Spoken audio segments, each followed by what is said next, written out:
Harry Potter and the Philosopher's Stone by J.K. Rowling. Voiced by Storyteller's Chamber. Part 1, The Boy Who Lived. Mr. and Mrs. Dursley, of number 4, Privet Drive, were proud to say that they were perfectly normal, thank you very much. They were the last people you'd expect to be involved in anything strange or mysterious, because they just didn't hold with such nonsense. Mr. Dursley was the director of a firm called Grunnings, which made drills. He was a big, beefy man with hardly any neck, although he did have a very large mustache. Mrs. Dursley was thin and blonde and had nearly twice the usual amount of neck, which came in very useful as she spent so much of her time craning over garden fences, spying on the neighbors. The Dursleys had a small son called Dudley, and in their opinion there was no finer boy anywhere. The Dursleys had everything they wanted, but they also had a secret, and their greatest fear was that somebody would discover it. They didn't think they could bear it if anyone found out about the Potters. Mrs. Potter was Mrs. Dursley's sister, but they hadn't met for several years. In fact, Mrs. Dursley pretended she didn't have a sister, because her sister and her good-for-nothing husband were as un-Dursleyish as it was possible to be. The Dursleys shuddered to think what the neighbors would say if the Potters arrived in the street. The Dursleys knew that the Potters had a small son, too, but they had never even seen him. This boy was another good reason for keeping the Potters away. They didn't want Dudley mixing with a child like that. When Mr. and Mrs. Dursley woke up on the dull, gray Tuesday our story starts, there was nothing about the cloudy sky outside to suggest that strange and mysterious things would soon be happening all over the country. Mr. Dursley hummed as he picked out his most boring tie for work, and Mrs. Dursley gossiped away happily as she wrestled a screaming Dudley into his high chair. None of them noticed a large tawny owl flutter past the window. At 8:30, Mr. Dursley picked up his briefcase, pecked Mrs. Dursley on the cheek and tried to kiss Dudley goodbye but missed, because Dudley was now having a tantrum and throwing his cereal at the walls. "Little tyke," chortled Mr. Dursley as he left the house. He got into his car and backed out of number 4's drive. It was on the corner of the street that he noticed the first sign of something peculiar, a cat reading a map. For a second, Mr. Dursley didn't realize what he had seen, then he jerked his head around to look again. There was a tabby cat standing on the corner of Privet Drive, but there wasn't a map in sight. What could he have been thinking of? It must have been a trick of the light. Mr. Dursley blinked and stared at the cat. It stared back. As Mr. Dursley drove around the corner and up the road, he watched the cat in his mirror. It was now reading the sign that said Privet Drive. No, looking at the sign, cats couldn't read maps or signs. Mr. Dursley gave himself a little shake and put the cat out of his mind. As he drove towards town, he thought of nothing except a large order of drills he was hoping to get that day. But on the edge of town, drills were driven out of his mind by something else. As he sat in the usual morning traffic jam, he couldn't help noticing that there seemed to be a lot of strangely dressed people about. People in cloaks. Mr. Dursley couldn't bear people who dressed in funny clothes, the get-ups you saw on young people. He supposed this was some stupid new fashion. He drummed his fingers on the steering wheel, and his eyes fell on a huddle of these weirdos standing quite close by. They were whispering excitedly together. Mr. Dursley was enraged to see that a couple of them weren't young at all. Why, that man had to be older than he was, and wearing an emerald green cloak. The nerve of him! But then it struck Mr. Dursley that this was probably some silly stunt. These people were obviously collecting for something. Yes, that would be it. The traffic moved on, and a few minutes later, Mr. Dursley arrived in the Grunnings car park, his mind back on drills. Mr. Dursley always sat with his back to the window in his office on the 9th floor. If he hadn't, he might have found it harder to concentrate on drills that morning. He didn't see the owls swooping past in broad daylight, though people down in the street did. They pointed and gazed open-mouthed as owl after owl sped overhead. Most of them had never seen an owl even at night time. Mr. Dursley, however, had a perfectly normal, all-free morning. He yelled at 5 different people. He made several important telephone calls and shouted a bit more. He was in a very good mood until lunchtime, when he thought he'd stretch his legs and walk across the road to buy himself a bun from the baker's opposite. He'd forgotten all about the people in cloaks until he passed a group of them next to the bakers. He eyed them angrily as he passed. He didn't know why, but they made him uneasy. This lot were whispering excitedly, too, and he couldn't see a single collecting tin. It was on his way back past them, clutching a large donut in a bag, that he caught a few words of what they were saying. The Potters, that's right, that's what I heard. Yes, their son, Harry. Mr. Dursley stopped dead. Fear flooded him. He looked back at the whisperers as if he wanted to say something to them, but thought better of it. He dashed back across the road, hurried up to his office, snapped at his secretary not to disturb him, seized his telephone, and had almost finished dialing his home number when he changed his mind. He put the receiver back down and stroked his mustache, thinking, no, he was being stupid. Potter wasn't such an unusual name. He was sure there were lots of people called Potter who had a son called Harry. Come to think of it, he wasn't even sure his nephew was called Harry. He'd never even seen the boy. It might have been Harvey. Or Harold. There was no point in worrying Mrs. Dursley, she always got so upset at any mention of her sister. He didn't blame her, if he'd had a sister like that, but all the same, those people in cloaks. He found it a lot harder to concentrate on drills that afternoon, and when he left the building at 5 o'clock, he was still so worried that he walked straight into someone just outside the door. Sorry, he grunted, as the tiny old man stumbled and almost fell. It was a few seconds before Mr. Dursley realized that the man was wearing a violet cloak. He didn't seem at all upset at being almost knocked to the ground. On the contrary, his face split into his cloak and set off down the street towards number 4, where he sat down on the wall next to the cat. He didn't look at it, but after a moment he spoke to it. Fancy seeing you here, Professor McGonagall. He turned to smile at the tabby, but it had gone. Instead, he was smiling at a rather severe-looking woman who was wearing square glasses exactly the shape of the markings the cat had had around its eyes. She, too, was wearing a cloak, an emerald one. Her black hair was drawn into a tight bun. She looked distinctly ruffled. How did you know it was me? She asked. My dear Professor, I've never seen a cat sit so stiffly. You'd be stiff if you'd been sitting on a brick wall all day, said Professor McGonagall. All day? When you could have been celebrating? I must have passed a dozen feasts and parties on my way here. Professor McGonagall sniffed angrily. Oh yes, everyone's celebrating, all right, she said impatiently. You'd think they'd be a bit more careful, but no, even the Muggles have noticed something's going on. It was on their news. She jerked her head back at the Dursleys' dark living room window. I heard it. Flocks of owls, shooting stars. Well, they're not completely stupid. They were bound to notice something. Shooting stars down in Kent, I'll bet that was Daedalus Diggle. He never had much sense. You can't blame them, said Dumbledore gently. We've had precious little to celebrate for 11 years.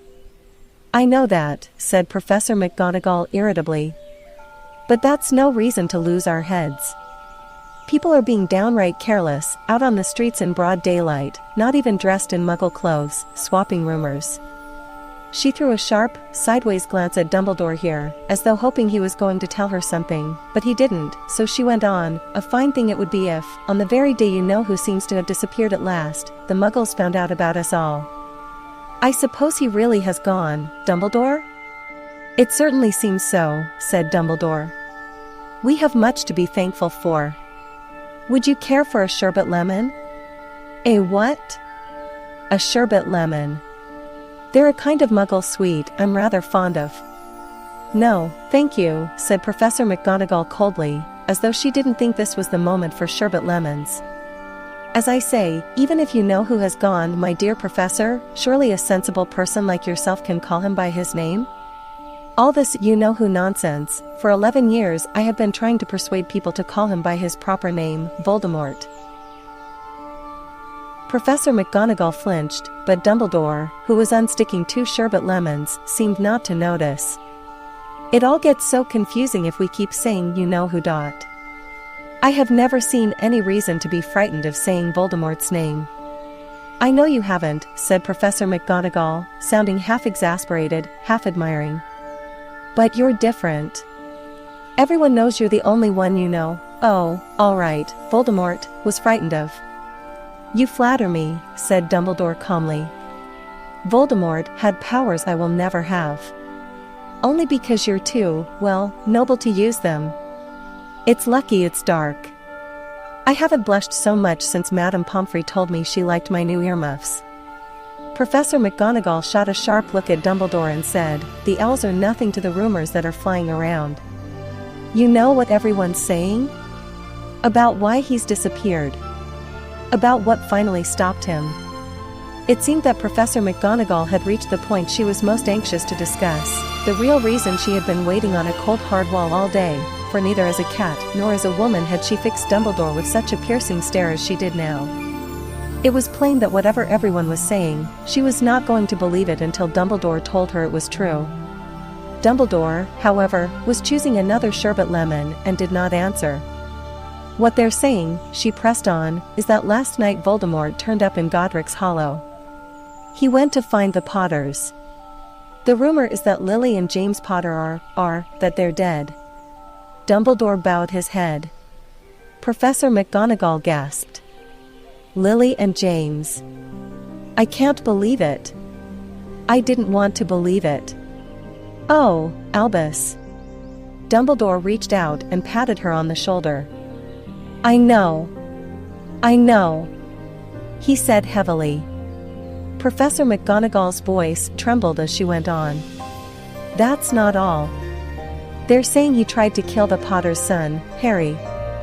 But he couldn't. He couldn't kill that little boy. No one knows why, or how, but they're saying that when he couldn't kill Harry Potter, Voldemort's power somehow broke, and that's why he's gone. Dumbledore nodded glumly. It's true, faltered Professor McGonagall. After all he's done, all the people he's killed, he couldn't kill a little boy? It's just astounding, of all the things to stop him, but how in the name of heaven did Harry survive? We can only guess, said Dumbledore. We may never know. Professor McGonagall pulled out a lace handkerchief and dabbed at her eyes beneath her spectacles. Dumbledore gave a great sniff as he took a golden watch from his pocket and examined it. It was a very odd watch. It had 12 hands, but no numbers. Instead, little planets were moving around the edge. It must have made sense to Dumbledore, though, because he put it back in his pocket and said, Hagrid's late. I suppose it was he who told you I'd be here, by the way? Yes, said Professor McGonagall. And I don't suppose you're going to tell me why you're here, of all places? I've come to bring Harry to his aunt and uncle.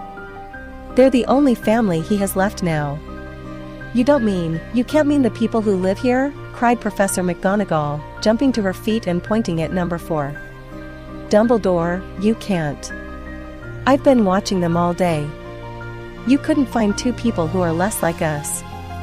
And they've got this son, I saw him kicking his mother all the way up the street, screaming for sweets. Harry Potter, come and live here. It's the best place for him, said Dumbledore firmly. His aunt and uncle will be able to explain everything to him when he's older. I've written them a letter. A letter? Repeated Professor McGonagall faintly, sitting back down on the wall. Really, Dumbledore, you think you can explain all this in a letter? These people will never understand him. He'll be famous, a legend. I wouldn't be surprised if today was known as Harry Potter Day in future. There will be books written about Harry. Every child in our world will know his name. Exactly, said Dumbledore, looking very seriously over the top of his half-moon glasses. It would be enough to turn any boy's head. Famous before he can walk and talk. Famous for something he won't even remember. Can't you see how much better off he'll be, growing up away from all that until he's ready to take it? Professor McGonagall opened her mouth, changed her mind, swallowed, and then said, yes, you're right, of course. But how is the boy getting here, Dumbledore? She eyed his cloak suddenly as though she thought he might be hiding Harry underneath it. Hagrid's bringing him. You think it wise to trust Hagrid with something as important as this? I would trust Hagrid with my life, said Dumbledore. I'm not saying his heart isn't in the right place, said Professor McGonagall grudgingly, but you can't pretend he's not careless. He does tend to. What was that? A low rumbling sound had broken the silence around them. It grew steadily louder as they looked up and down the street for some sign of a headlight. It swelled to a roar as they both looked up at the sky, and a huge motorbike fell out of the air and landed on the road in front of them. If the motorbike was huge, it was nothing to the man sitting astride it. He was almost twice as tall as a normal man and at least 5 times as wide. He looked simply too big to be allowed, and so wild, long tangles of bushy black hair and beard hid most of his face. He had hands the size of dustbin lids and his feet in their leather boots were like baby dolphins. In his vast, muscular arms he was holding a bundle of blankets. Hagrid, said Dumbledore, sounding relieved. At last. And where did you get that motorbike? Borrowed it, Professor Dumbledore, sir, said the giant, climbing carefully off the motorbike as he spoke. Young Sirius Black lent it me. I've got him, sir. No problems, were there? No, sir, house was almost destroyed, but I got him out all right before the muggles started swarming around. He fell asleep as we was flying over Bristol. Dumbledore and Professor McGonagall bent forward over the bundle of blankets. Inside, just visible, was a baby boy, fast asleep. Under a tuft of jet black hair over his forehead they could see a curiously shaped cut, like a bolt of lightning. Is that where? Whispered Professor McGonagall. Yes, said Dumbledore. He'll have that scar forever. Couldn't you do something about it, Dumbledore? Even if I could, I wouldn't. Scars can come in useful. I have one myself above my left knee, which is a perfect map of the London Underground. Well, give him here, Hagrid, we'd better get this over with. Dumbledore took Harry in his arms and turned towards the Dursleys' house. Could I say goodbye to him, sir? Asked Hagrid. He bent his great, shaggy head over Harry and gave him what must have been a very scratchy, whiskery kiss. Then, suddenly, Hagrid let out a howl like a wounded dog. Shoo, hissed Professor McGonagall. You'll wake the muggles. Sorry, sobbed Hagrid, taking out a large spotted handkerchief and burying his face in it. But I can't stand it, Lily and James dead, and poor little Harry off to live with muggles. Yes, it's all very sad, but get a grip on yourself, Hagrid, or we'll be found, Professor McGonagall whispered, patting Hagrid gingerly on the arm as Dumbledore stepped over the low garden wall and walked to the front door. He laid Harry gently on the doorstep, took a letter out of his cloak, tucked it inside Harry's blankets, and then came back to the other two. For a full minute the three of them stood and looked at the little bundle. Hagrid's shoulders shook, Professor McGonagall blinked furiously, and the twinkling light that usually shone from Dumbledore's eyes seemed to have gone out. Well, said Dumbledore finally, that's that. We've no business staying here. We may as well go and join the celebrations. Yeah, said Hagrid in a very muffled voice. I'd best get this bike away. Good night, Professor McGonagall, Professor Dumbledore, sir. Wiping his streaming eyes on his jacket sleeve, Hagrid swung himself onto the motorbike and kicked the engine into life. With a roar it rose into the air and off into the night. I shall see you soon, I expect, Professor McGonagall, said Dumbledore, nodding to her. Professor McGonagall blew her nose in reply. Dumbledore turned and walked back down the street. On the corner he stopped and took out the silver put-outer. He clicked it once and 12 balls of light sped back to their street lamps so that Privet Drive glowed suddenly orange, and he could make out a tabby cat slinking around the corner at the other end of the street. He could just see the bundle of blankets on the step of number 4. Good luck, Harry, he murmured. He turned on his heel, and with a swish of his cloak he was gone. A breeze ruffled the neat hedges of Privet Drive, which lay silent and tidy under the inky sky, the very last place you would expect astonishing things to happen. Harry Potter rolled over inside his blankets, without waking up. One small hand closed on the letter beside him and he slept on, not knowing he was special, not knowing he was famous, not knowing he would be woken in a few hours' time by Mrs. Dursley's scream as she opened the front door to put out the milk bottles, nor that he would spend the next few weeks being prodded and pinched by his cousin Dudley. He couldn't know that at this very moment, people meeting in secret all over the country were holding up their glasses and saying in hushed voices, "To Harry Potter, the boy who lived."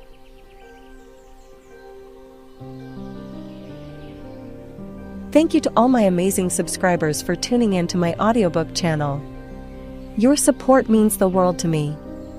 If you haven't already, please hit that subscribe button and turn on notifications so you never miss a new upload. I release new videos every Monday and Friday at 2 p.m. New York time, so be sure to check back regularly for fresh content. Happy listening!